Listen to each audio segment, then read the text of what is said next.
Breaking news. We have breaking news. The Cleveland Browns are trading Joe Flacco in a sixth rounder to the Cincinnati Bengals for a fifth rounder, and what seems to be a move to clear out any confusion in the QB room and really test out what their young stars have. Let's talk about it. Listen, if you're new to the channel, it's your boy P Kid. This is the Breeze talking national sports, and we will keep you all abreast as we get this channel up and popping, man. We appreciate all the support. Let's get into the news. Right now, we all have all heard about the Cleveland Browns, why they drafted so many QBs, why they had many QBs. Mind you, at one time it was Joe Flacco, it was Kenny Pickett, it was Daniel Gabriel, who they got in the third round, and then Shedeur Sanders, who they picked up in the fifth round.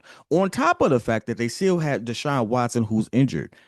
If anything, I think, yeah, I could be wrong, but I do believe this to be facts, that they were the only team to have carried four QBs into the regular season. Eventually, they ended up cutting Kenny Pickett due to injury and all that stuff like that. But again, they still have a plethora of QBs there.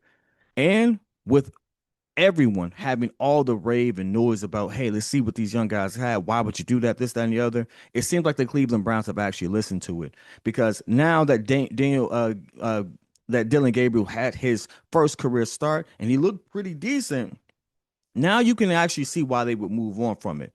At the same time, you can also see why the Bengals absolutely needed a QB. Let's get this clear. The Bengals were on a fast track to nowhere with what was happening in that room. Browning was giving the ball to everybody but his team. So it's a no brainer for Cincinnati as to why they would make that particular move. But I love the fact that this actually does give some type of clarity. This does give some type of direction for the Cleveland Browns to really assess what they have. Because mind you, while they do have two young people that they drafted this year, they also have good draft capital next year. So if they really want to sit there and determine what they have and what's really going to be the QB for the future moving forward, now was the time to do it. And it's going to be pretty interesting. Despite everything else, despite the fact that Joe Flacco being a vet, all the stuff that he's done there, Joe Flacco's 40. You're not going to build the same organization around him, no matter what. It's just not, you're moving forward, and now was the perfect time.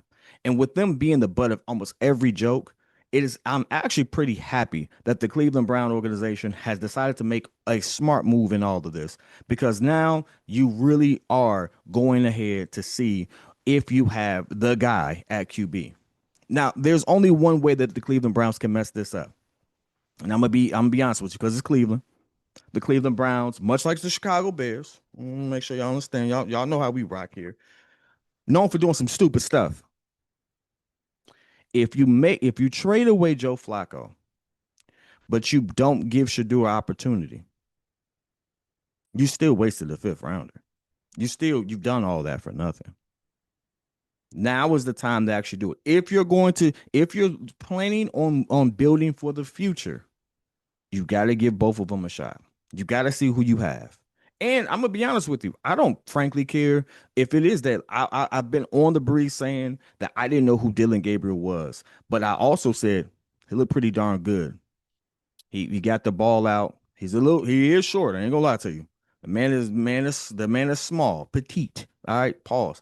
But at this particular point, the way that he has command, stuff like that, I actually like what he brought to the table. And I think it's gonna be really interesting to see what the Cleveland Browns do next because again, I like Shedeur, but I do see some things that Dillon has that Shedeur didn't. And vice versa. There are some things that Shedeur has that Dillon just doesn't possess.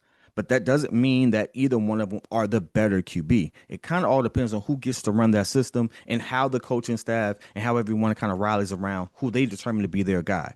Now, let's not put the cart before the horse.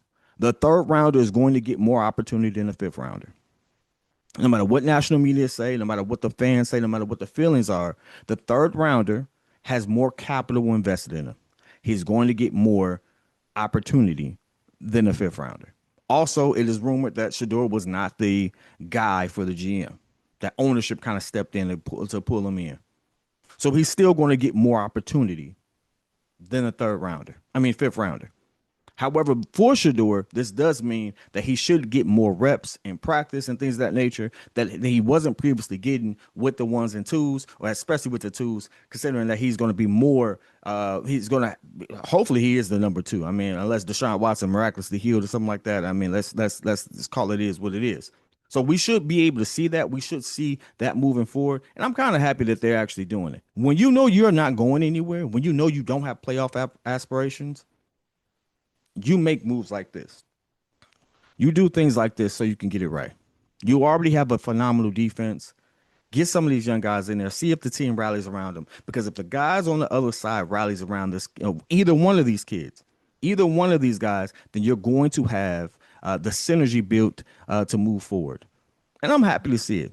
I want to hear your thoughts, though. Let me know in the chat whether or not you like the move, what the implications are, and what you think is going to happen. Obviously, again, it's the Browns. We don't know what's going to happen.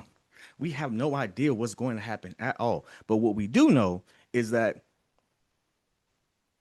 there's a good opportunity for some of the right things to take place. And I'm happy to see it. But again, whether it's level, let's say put it in the chat. I'll be in there with you. Till next time.